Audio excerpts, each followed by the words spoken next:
प्राण ऊर्जा भिन्न भिन्न प्रकार की होती है। आपको ये नहीं मालूम कि गायत्री एक ही नहीं है, बहुत सारी गायत्री है। पृथ्वी के ऊपर और पृथ्वी के नीचे आपके अलावा वर्ण करने के योग्य कोई है ही नहीं है। ओम भूर्भुवः स्वः तस्य वितुर्वरेण्यम भर्गो देवस्य धीमहि धियो यो नः प्रचोदयात्। हे देवता, आपके अलावा कुछ है ही नहीं है, सब कुछ आप ही हो। यहाँ पे साधक कहता है कि सब कुछ ईश्वरमय है। तुझ में राम, मुझ में राम, सब में राम समाया है। उसको एक ही दिखता है, सब में परमात्मा दिखता है। ये उस गायत्री का मतलब है, परमात्मामय संसार को देखता है।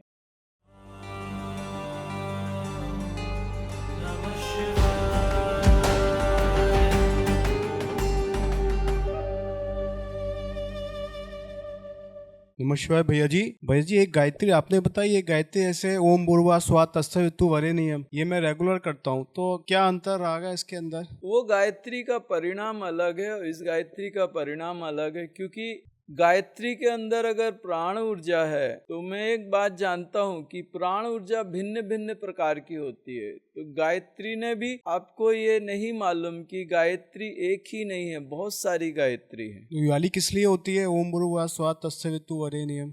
वो एक साधारण सबके लिए एक गायत्री है जो सब लोग उसका जप कर सकते हैं। एक साधारण गुरु भी देता है उसको, लेकिन ये गुप्त गायत्रियां हैं। उसका मतलब है ओम भूर्भुवः स्वः। ओम का मतलब आ उ मा, आकार उकार मकार, ब्रह्मा विष्णु महेश, और उसके ऊपर जो चंद्र बिंदु है वो राजराजेश्वरी ललिता त्रिपुर सुंदरी है। तीनों की शक्ति उस चंद्र बिंदु में आ जाती है। ओम तस्य वितुर्वरेण्यम, ओम भूर्भुवः स्वः। पृथ्वी लोग, पृथ्वी के ऊपर के लोग और पृथ्वी के नीचे लोग, तस्य वितुर्वरेण्यम, आपके अलावा वर्ण करने के योग्य कोई नहीं है, सिर्फ आप ही आप हो। 14 भुवन में आपके अलावा कोई नहीं है, सिर्फ आप ही वर्ण करने योग्य हो। तस्य वितुर्वरेण्यम भर्गो देवस्य धीमहि, कोई और है ही नहीं है। धियो यो नः प्रचोदयात्, उसका मतलब यह है कि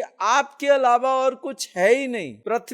पृथ्वी के ऊपर और पृथ्वी के नीचे आपके अलावा वर्ण करने के योग्य कोई है ही नहीं है। ओम भूर्भुवः स्वः तस्य वितुर्वरेण्यम भर्गो देवस्य धीमहि धियो यो नः प्रचोदयात्। हे देवता, आपके अलावा कुछ है ही नहीं है, उसके सब कुछ आप ही हो। यहाँ पे साधक कहता है कि सब कुछ ईश्वरमय है। तुझ में राम, मुझ में राम, सब में राम समाया है। उसको एक ही दिखता है, सब में परमात्मा दिखता है। ये उस गायत्री का मतलब है, परमात्मामय संसार को देखता है। और ये गायत्री का मतलब क्या है?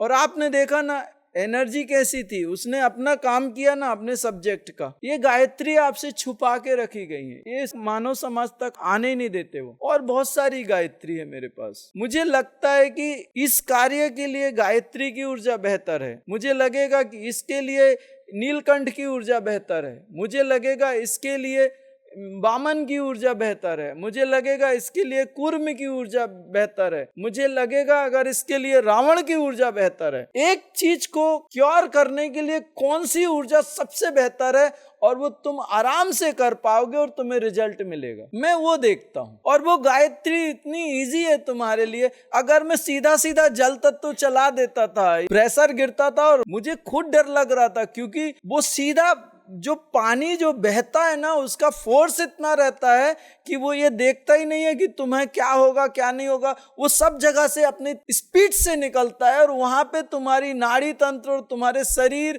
वो सब में कहां से कैसे निकलेगा और कहां कौन सी नस हिला देगा, और एक एक नसें हिल जाएंगी तो मैं कहां एक एक की नसें देखता बैठूं, कहां कौन सी घुस गई, कहां हो गया, कैसे हो गया। बहुत मच हो जाएगी, तुम डर जाओगे। पानी का फोर्स बहुत तेज होता है, उस समय तुम चीखने चिल्लाने न लगो। डर लगता है मुझे। उस काम को ऐसे करना है कि काम भी हो जाए और तुम्हें सुकून भी आ जाए और तुम कर भी सको, और ज्यादा डेंजरस नहीं होना चाहिए। तो उसमें क्या हो गया कि मैंने रात को आराम से बैठा और मैंने देखा तो मुझे लगा एक गायत्री लगा दो, और मैंने वो गायत्री वहां लगा दी। तो इसमें क्या है कि हमारे पास तुम्हें शाक्त, शैव्य, गायत्री, वैष्णव, वाम, साम सब कहां से क्या निकालना है वो तुम मत देखो। तुम्हारे को जो मिल रहा है वो सिलेक्ट किया हुआ है, तुम बस करते जाओ। नमः शिवाय भैया जी, उपवास का क्या महत्व है, कृपया मार्गदर्शन करें। एक्चुअल क्या होता है, आप जब रोज खाना खाते हो, उपवास करने में क्या होता है, एक हंडी में आप एक बर्तन में रोज खाना बनाते हो और उसको धोते नहीं हो, खाने की एक लेयर आ जाती है उसमें। ऐसे ही आपके पेट में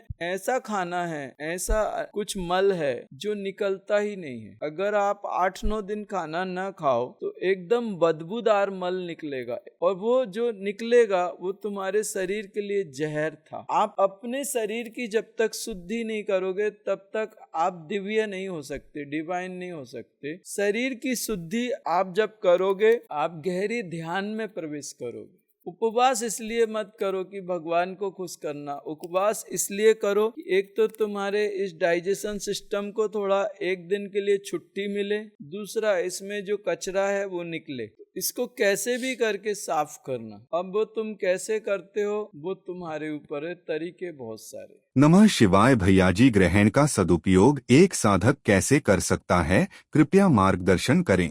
ग्रहण काल में क्या होता है कि जैसे अभी चंद्र ग्रहण चालू हो रहा है, तो चंद्र ग्रहण में क्या होता है कि वो जो चंद्र की जो 16 कलाएं हैं, हमारे जीवन और हमारे अध्यात्म के लिए जो बहुत आवश्यक है, वो ऊर्जा हम तक नहीं आ पा रही। जैसे अभी लाइट कट जाए, यहाँ पे एसी वेसी बंद हो जाए तो आपको तकलीफ होगी ना। उस समय क्या है, उसका एक विकल्प आपको रखना पड़ता है कि लाइट बंद हो गई तो जनरेटर या तो फिर कुछ ऐसा, या तो विंडो ओपन कर दो, तो आप इजी हो जाते हो। तो ग्रहण काल के समय जो ऊर्जा हमें नहीं मिल पा रही, तो उस समय क्या करते हैं, हम साधना के द्वारा उन ऊर्जाओं को आवाहन करते हैं सूक्ष्म रूप से। अब स्थूल रूप से क्या है, चंद्रमा और पृथ्वी के बीच में कोई दूसरा ग्रह आ गया, ये स्थूल रूप से हो रहा है ना, तो हमारे तक चंद्रमा की ऊर्जा नहीं आ पा रही, लेकिन सूक्ष्म रूप से तो आप उन ऊर्जाओं को आवाहन कर सकते हो। तो हम उन ऊर्जाओं को आवाहन करते हैं, तब हमारे शरीर या हमारे जीवन में वो ऊर्जा भरपूर होती है और हमें उस ग्रहण का कोई भी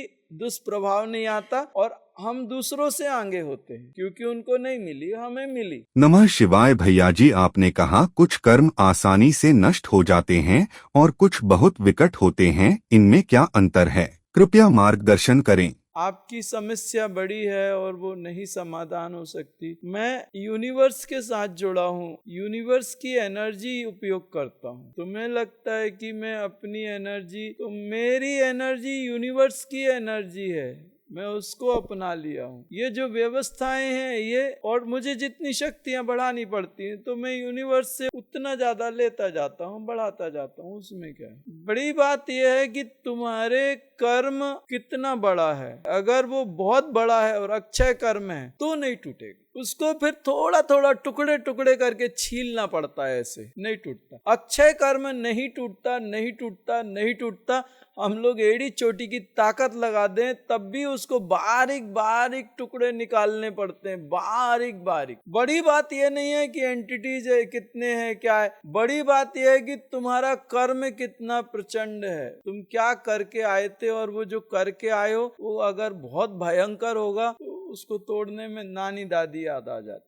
जहाँ पे दैवीय शक्तियां जागृत होती हैं, वहां पे अगर तुमने कोई कर्म गलत कर दिया या सही कर दिया, वो अक्षय हो जाता है, उसका क्षय नहीं होता। वो कर्म फल देने के बाद भी जिंदा रहता है और लगातार फल देता जाता है। ग्रह दोष अलग, देव दोष अलग है। ये कर्म के कारण ही ग्रह दोष आते हैं, देव दोष आते हैं, सब दोष उसी के कारण आते हैं। मेन सबसे बड़ा है कर्म। जैसे यहाँ पे दैवी शक्ति जागृत है, अभी तुम देख रहे हो शक्तियों से काम हो रहा है। अभी यहाँ पे कई लोगों ने आके कुछ गलत कर दिया, वो गए काम से, अब वो कर्म उनको राक्षस के जैसे खाता रहेगा, और वो साधना कितनी भी कर ले वो कर्म बहुत भयानक हो गया। जैसे तुम राष्ट्रपति भवन में जाके छोटा सा चाकू निकाल लो, किसी गली में तुम छोटा चाकू निकाल लो, कोई बड़ी बात नहीं, वो पुलिस वाला भी कहेगा 100 रुपए दे निकल। राष्ट्रपति भवन में तुम छोटा चाकू निकाल के बोलो मार डालूंगा, अरे बाप रे, पूरी सिक्योरिटी पता नहीं किस किस कहां से गन लेके धड़ धड़ धड़, पूरी मीडिया में खबर फैल जाएगी कि चाकू निकाला। वो बाद में पता चला प्लास्टिक का था। वहां पे श्वास भी लोगे तो संभाल के लेना। तो जहां दैवीय शक्तियां होती हैं वहां पे तुमने बहुत संभाल के काम लेना। अगर वहां गड़बड़ कर दी तो वो अक्षय कर्म बन जाता है, परमानेंट कर देते। नमः शिवाय भैया जी, क्या पितृदोष में हमारे एंसेस्टर्स ही शामिल होते हैं? कृपया मार्गदर्शन करें। पितृदोष में क्या होता है, आपकी 7 पीढ़ी के पितृ रहते हैं, आपको नहीं मालूम, वो वंश बढ़ता चला गया, कहाँ कौन किसके बच्चे, फिर उसके बच्चे, फिर उसके बच्चे, एक तो वो हो जाता है। दूसरी चीज क्या होती है, आपके जान पहचान के कोई मर गए और वो आपके घर में आ गए, पितृ तो नहीं कहलाएंगे लेकिन एंटिटीज तो हो जाएगी। आपका जो ऑरा रहता है, वो ऑरा अगर सॉलिड हो तो उसमें कोई एंटिटीज एंटर नहीं कर पाती। आपकी ऑरा अगर बेहतरीन है तो वहाँ पे कोई एंटिटीज या किसी भी प्रकार की कोई नेगेटिविटीज उसमें एंटर नहीं कर सकती। लेकिन अगर आपकी ऑरा कहीं से टूटी है, बिगड़ी है या उतनी पावरफुल नहीं है, उसमें कुछ भी जाएगा और कैसे भी जाएगा। आप अपना एनर्जी फील्ड इतना सॉलिड बना के रखो कि कोई नेगेटिव एनर्जी उसमें जा ना सके। भैया जी, अभी अक्षय कर्मों के बारे में आपने जो कहा कि जहाँ देवी शक्तियाँ होती हैं वहाँ पे आप कुछ गलत करो तो वो अक्षय कर्म नेगेटिव बन जाते हैं, तो वहाँ पे कॉन्शियसली कुछ अच्छा काम कर सकते हैं जिससे अच्छे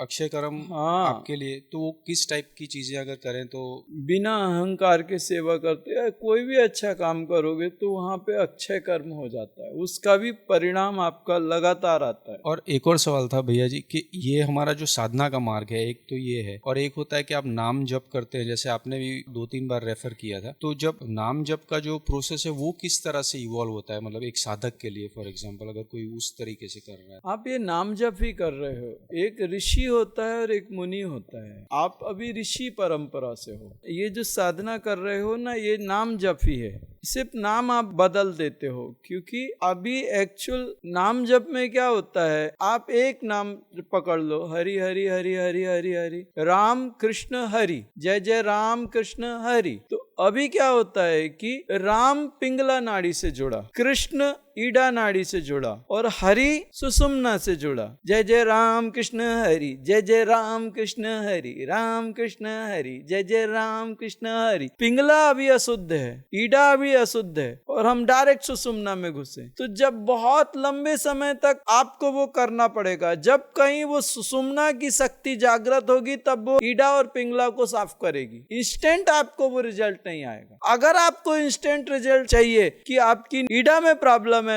हरे कृष्ण कृष्ण कृष्ण हरे हरे, हरे कृष्ण हरे हरे, हरे कृष्ण कृष्ण कृष्ण कृष्ण कृष्ण, कृष्णा कृष्णा कृष्णा कृष्णा कृष्णा, तो ईडा पे काम हो रहा है। अगर मान लो कि अग्नि तत्व कम हो गया, ब्लड प्रेशर गिर रहा है, शरीर कमजोर हो रहा है, मर रहे हैं, तो राम राम राम राम राम राम राम राम राम राम राम राम राम राम राम राम राम, अग्नि बढ़ेगी। जब मैं राम राम बोलता हूं तो एक अलग फीलिंग आती, राम राम राम राम राम राम राम राम राम, एक कड़क है, कुछ ऐसा स्ट्रांग है, राम राम राम राम। और कृष्ण बोलता हूं, कृष्ण कृष्ण कृष्ण कृष्ण कृष्ण, एक पानी का एक जैसे बहाव है, शीतल है, शांत है, ऐसे कुछ ऐसे लचक है, कृष्ण कृष्ण कृष्ण कृष्ण कृष्ण कृष्ण कृष्ण कृष्ण, राम राम राम राम राम। अंतर है ना दोनों में, एक पिंगला से जुड़ा है, एक ईडा से जुड़ा। तुम्हारी जरूरत आज के समय क्या है, आज तुम्हारा प्रेजेंट क्या है, तुम्हें आज क्या चाहिए, भविष्य में 20 साल 25 साल बाद तुम्हें कुछ मिले वो बात छोड़ दो, लेकिन आज तो तुम भूखे हो ना, आज तुम्हें पानी की बहुत आवश्यकता है, तो पानी ही मांगो ना। आपके घर में अगर पानी नहीं आ रहा, नल बंद हो गए या कोई प्रॉब्लम हो गई या लाइट बंद हो गई, तो आप इलेक्ट्रिक डिपार्टमेंट के पास जाओगे ना, लाइट बंद हो गई, पीएमओ में चले जाओ। भाई इलेक्ट्रिक सिटी की प्रॉब्लम थी, जाके इंजीनियर को कुछ भी बोल देते, भाई साहब कर दो, थोड़ा जैसा जो कुछ था प्रोसेस वो हो जाता था। अब पीएमओ में चले जाओ कि देखो भाई हमारे घर की लाइट खराब हो गई, अब एक काम करो, हमें ऐसा कुछ करके दो, पानी लाइट सब हमारे लिए एकदम परफेक्ट हो सब, और घर भी बढ़िया बना के दो। हो सकता है वो बना दें, लेकिन वो एक दिन में या 8 घंटे में या 2 घंटे में नहीं करेंगे, वो सालों लग सकते हैं। बना दें या ना बनाए वो उनकी मर्जी है। आज जो तुम्हें प्रॉब्लम है सबसे पहले उसको पकड़ो, क्योंकि वो तुम्हें ना जीने देगी ना आगे बढ़ने देगी। वो प्रेजेंट में तुम्हें मार रही है, वो तुम्हें रोक रही है, सबसे पहले उसको तोड़ो, आगे बढ़ो। और जब वर्तमान की सारी समस्याओं का समाधान हो जाए तो भविष्य में जो आने वाला है उसको खत्म करो। वर्तमान में हमें कोई मार पीट रहा है और हम कह रहे हैं भविष्य में उसको मारेंगे, उसको तोड़ेंगे, उसको ये करेंगे। अरे तुम अभी पिट रहे हो, तुम अभी तो बचाओ अपने आप को। बात समझ आ रही है ना? ये एक समझदारी की बात है कि आज तुम्हारे लिए क्या परफेक्ट है। अब जैसे उनको शोल्डर पेन है, अभी मैं शोल्डर पेन को कह दूं तुम तो भगवान का भजन करो, भगवान आएंगे तो वो सब ठीक कर देंगे। अब भगवान कब आएंगे और वो सब कब ठीक कर देंगे? अभी तो वो कर दो कि उनका शोल्डर पेन चला जाए, राइट? इस बात को तुम्हें समझाने को मुझे बहुत कठिन जाता है कि वर्तमान की व्यवस्थाओं को देखो और वर्तमान को हैंडल करो, और जब सब कुछ हैंडल हो जाए तो भविष्य में घुस जाओ।